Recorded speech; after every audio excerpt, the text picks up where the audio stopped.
my channel. Today we are cozied up in my bed. I decided that I wanted to be cozy today because I'm going to be talking about one of my favorite things in the world, and that is books. 2021, you guys, was the year for me to become an avid, consistent reader. Finally. I've always loved books, but I've never really made the time for myself to actually read all these books. And this year I decided, instead of taking my time and looking at social media all night, I would instead trade it for books, and it has been amazing. Amazing. Not only do I sleep better at night, but I also have gone into these worlds with these incredible characters, and I feel like this was the best decision ever.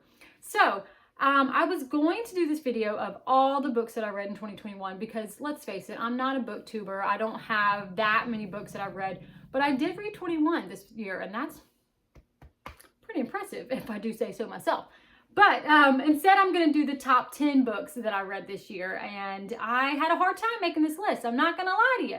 I had a really hard time because once you get, 3 to 1, I got that. I already knew which those would be, but 10 to 5 and 10 to 4, I struggled. Like I have changed and made, notes and stuff because this is apparently very serious to me. But let me just say, as a little disclaimer, I don't typically buy books. I am a frequent library goer. So a lot of times I rent them, or I will read them on my app on my phone called Scribd, which I highly recommend. I am not sponsored by Scribd, although Scribd, if you ever see this and you want to sponsor me, I would not mind. Incredible app. You can listen to audiobooks or you can read the books. They have almost every book you can ever think of. There's just a couple that I haven't been able to find on there, but totally worth the money. Highly recommend. Either way, so I won't really have physical books for most of these. So instead, Editing Angela is going to put a picture of the book somewhere in this area. So Editing Angela, look at me. We're going to put a picture right here, okay? Somewhere in this area. You can do this. I know you can. So yeah. So anyway, let's go ahead and get started with our top 10, or my top 10 books of 2021. Okay, so again, like I told you, I had a hard time with 10 to like 4 because a lot of them I liked equally, but I knew I was going to be ranking these, so I had to do this. So I'm going to start with number 10, which is The House in Cerulean Sea by T.J. Klune. This book was actually a totally different book for me.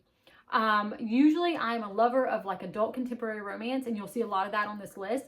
But I wanted to try a few different things this year, and I'm so glad I did because this book is so beautiful. I loved it so much. If you have not heard about this book, it is about Linus Baker, and essentially he is a social worker for children of magical youth. So he goes from house to house, visiting, taking notes, making sure the children are taken care of, that they're getting everything, all their needs met. And there's one house that nobody's really heard much from. Everybody's wondering what's going on at this house. Nobody's reporting back. So the extremely upper management, as it's called in the book, sends him to this house to kind of see what's going on. And when he gets there, he is met with 6 very, very magical children who are well beyond what he's ever seen. And the person who's running the house, and he kind of gets to see what's going on in this house. I loved this book. It's so beautiful. The characters are so well written. You definitely get an idea of these children and the things that they can do. Linus is funny because I can totally picture him in my head. I knew exactly what he looked like, what he sounded like. By the way, the audiobook of this one is phenomenal. Highly recommend it. But it gives you all the warm and fuzzies. I think this would be a great book for someone who was maybe in junior high to read as well. It was, adult enough for me to enjoy it, but I think it was magical enough for someone of that age to enjoy it too. Highly recommend this book. I think I gave it 4.5 stars when I initially read it. It's just such a beautiful little read. So that is number 10. Number 9, I actually made some changes to my list yesterday, in fact. And number 9 was actually like number 6 on my list originally, but I moved it down to make room for another book, and I'll tell you about that one in a minute. But number 9 is All Your Perfects by Colleen Hoover. I, like everyone else in the world, became a Colleen Hoover fan this year. She just writes so well. You cannot not love her writing. Well, I guess you could. Somebody out there may not like her writing, but I love it. She catches you from the first line of the book, and she brings you all the way through. So good. And All Your Perfects was such a great book. This book is about Quinn and Graham. You meet them at the very beginning of their relationship. Their respective relationships are ending, and they kind of fall in love with each other instead. And you get to kind of do a past and present with this book. So you'll see them 7 years ago when they fell in love, and then you'll get to see now where everything's kind of fallen apart. They're married now, their marriage is not going well, and you get to see why it's not going well and them trying to pull the pieces back together.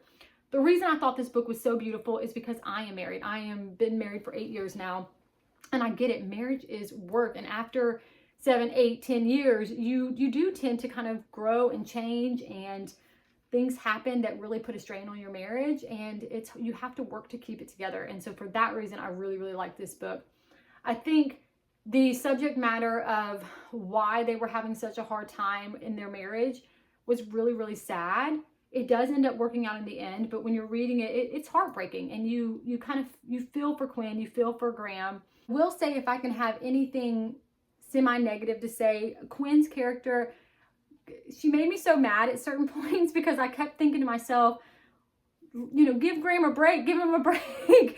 But I think once you see what they're going through, you can kind of get her perspective and why she is the way that she is.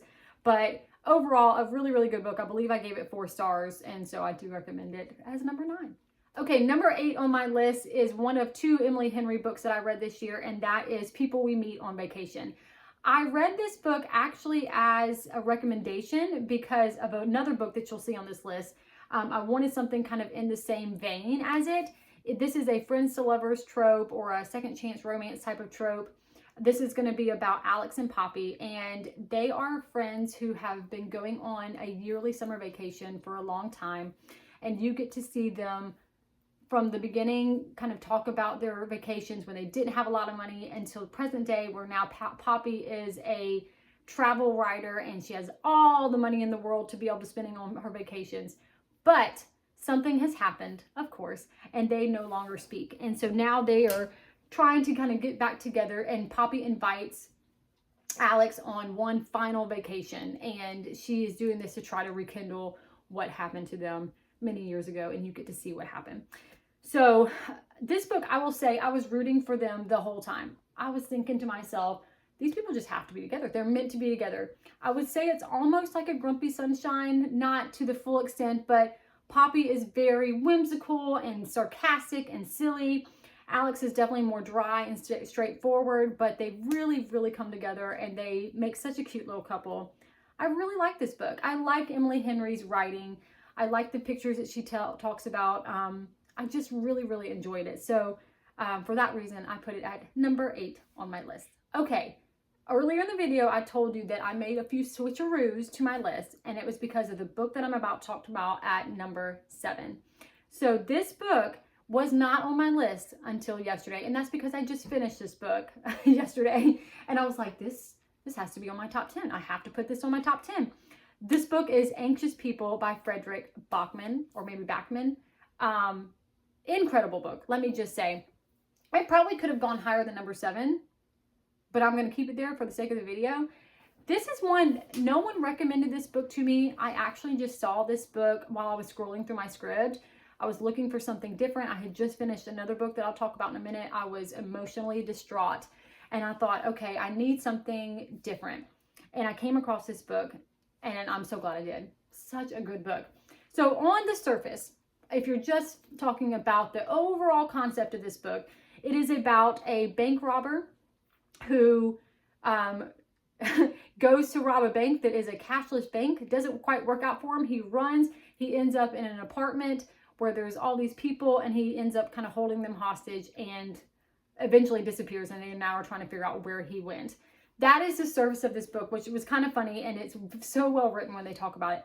But at the book's core, it is not just about that. It is about the people in this book, so the people that were and the hostages of this book.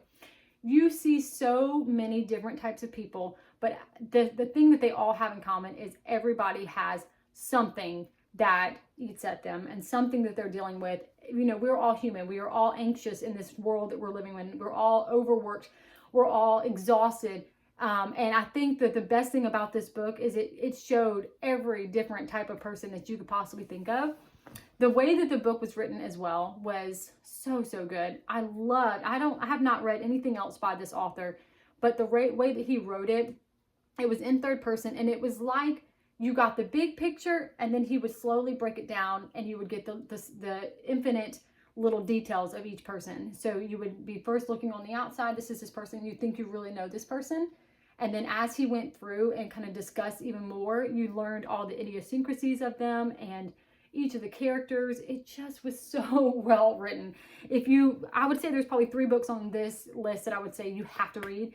I would say this is one of them. Such a good book, so well written, so surprising at some points. Just overall, a great book. Highly recommend. I probably should have put it higher than number 7, but here we are. So that's number 7. I would say it's a 5-star read, honestly. Why didn't I put this at 5 or 4? Anyway, read this book, Anxious People by Frederick Backman. Okay, we are now at number 6, and this is my second book by Emily Henry, and that is Beach Read. I thought this book was incredible. I didn't think I was going to like this at first. I was like, okay, hold on now. This sounds very cute, but I'm sure it's just going to be okay. It was so much more than just okay. And I think that's because I always read the synopsis of a book and I make a judgment on it, and you cannot make a judgment based off the synopsis of a book. This is about January and Everett. Hello, it is Editing Angela here. I just want to pop in for a second and say that I was watching the footage of this video and I realized that I jacked up the names on Beach Read. It is January and Augustus Everett, or Gus for short.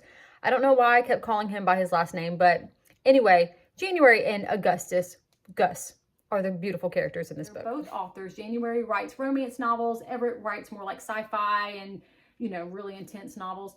And they both think that they could write each other's books, basically.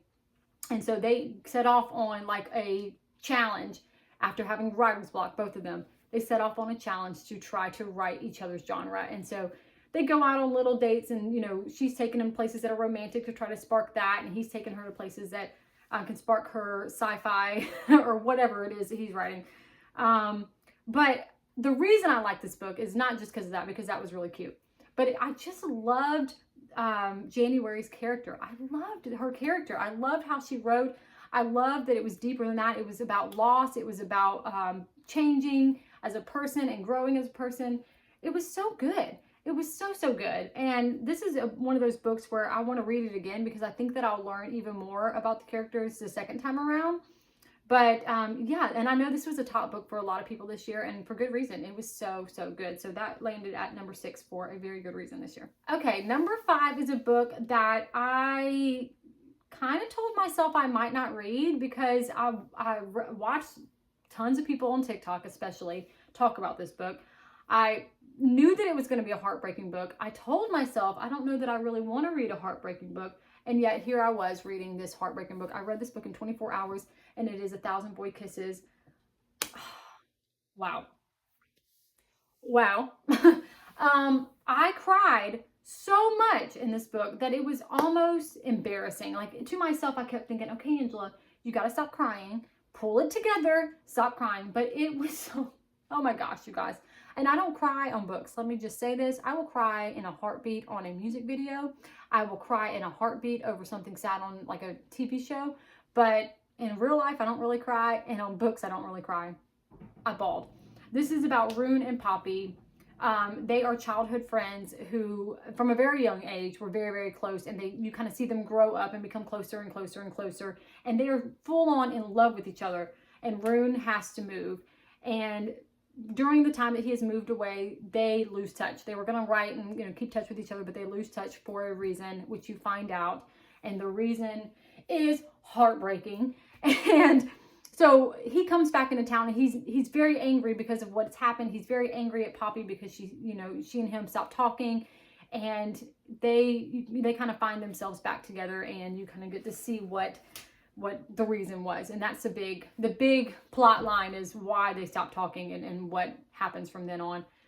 Oh, I cried so much. That's all I can say about this book. If you are like sitting there in your house thinking, you know what, I haven't cried in a while, I really need to cry, highly recommend this book. I feel like you will cry. And if you don't cry, then you'll probably, at least if nothing else, be going, wow, that is sad. And the end of the book was just, I sat there. Have you ever finished a book and you just sit there with your book? Well, it was on my phone, but you sit there and you go, and you just kind of stare off into space. That's how it was for a good 15, 20 minutes. I just sat there. Very good book. Very sad though.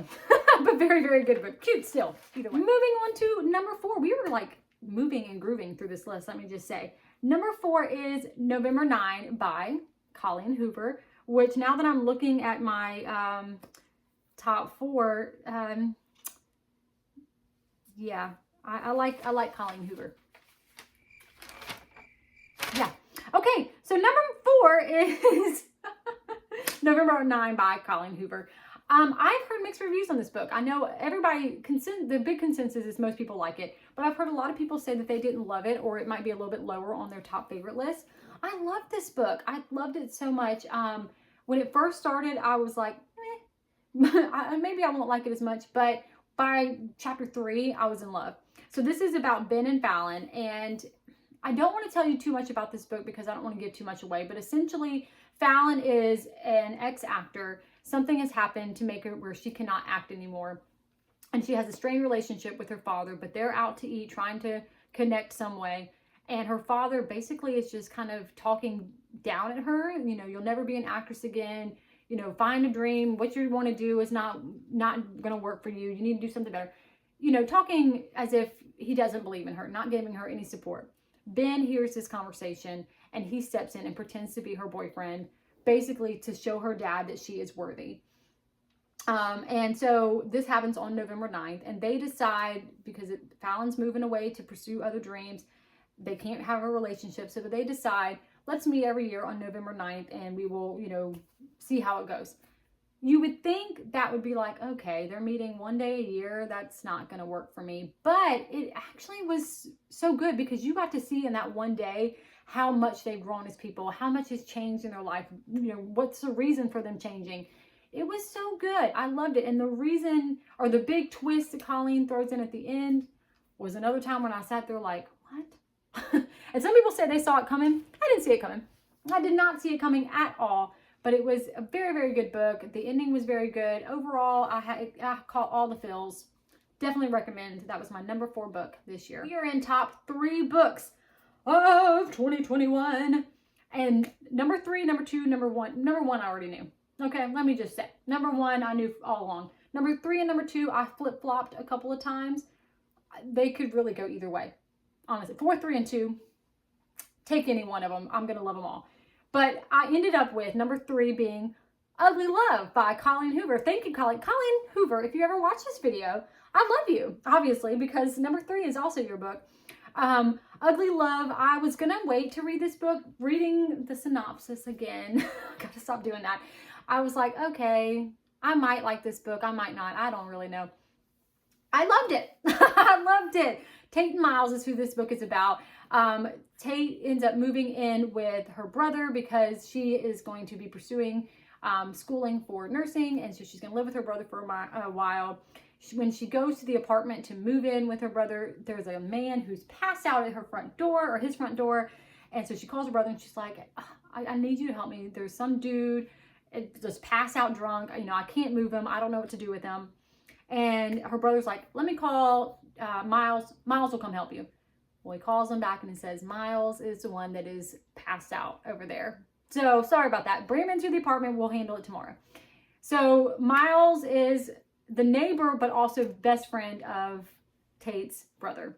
And they kind of end up falling for each other and decide to have kind of like a friends with benefits type relationship because Miles has a lot of issues, okay? He's got a lot of issues and he's like, I cannot be in a relationship. I'm not going to be in a relationship, but we can definitely, like, you know, hook up, which of course works every time, right? No, it does not work every time. And of course it didn't work out on this one either. But you get to go back and forth between Miles' point of view and Tate's point of view, which I love. I love getting to see the man's point of view. But when you find out why he does not want to be in a relationship and why he decides he can't be with anybody, Colleen Hoover she put it in my heart again. I mean, I cried. I was like, you poor thing. Yeah, Definitely a big twist, definitely heartbreaking, but so, so good. So, so good. This book, I will not lie to you, has a good amount of spice in it. So if you're not really into spicy books, you may not like this book, but overall, phenomenal book. So, so sad at certain points, but so, so good. Not as sad as A Thousand Boy Kisses, let me just say. A Thousand Boy Kisses is number one as the saddest book I think I've ever read in my entire life. Let me just say. Okay, number two. We're moving on. Number two. It Ends With Us. I was going to make it number one and say it ends with this book, but I can't because number one, I just couldn't change. But It Ends With Us is number two by, you guessed it, Colleen Hoover. This is essentially just the top Colleen Hoover books I read this year. But for good reason. This is about Lily and Ryle. I'm not going to tell you anything about this book because I already knew a little bit about this book from seeing it on various different recommendations. So I already had preconceived notions of some of these characters, and I don't want you to have preconceived notions. I want you to go in this book blind. I don't want you to know anything. But it's about Lily, Ryle, and actually Atlas. Atlas is another character in this book. This book will tear you up, shred you, throw you across the room, make you think, make you just... There's so many emotions I had reading this book. I will say you may want to look up trigger warnings on this book. It does deal with a little bit of abuse. But if you don't have a problem with that, then read this book. Read this book. It is so, so, so good, you guys.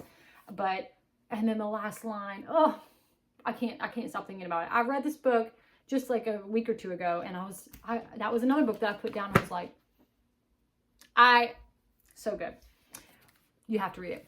Okay, we are now at numero uno, number one of my favorite books of 2021. And like I said, I already knew this was going to be number one. I read this book. This was the first book I read in 2021. This is the book that got me back into reading. And thank you, Jesus, that it did. I love this book so much. And it is Love in Other Words by Christina Lauren. Oh, you guys, my heart. I love this book so much. I have read this book probably on audiobook. I've listened to it twice and I've read it twice. So 4 times now, which is unheard of for me. Typically 2 times is enough. You know, I'll read a book at least once, but 2 times is usually plenty.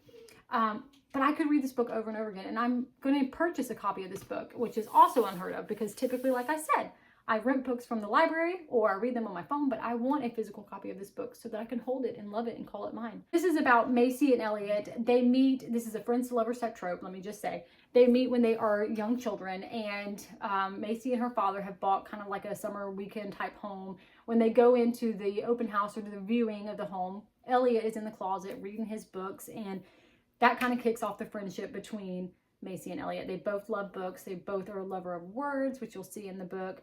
And they grow and they become good friends, and they become, you know, in a relationship.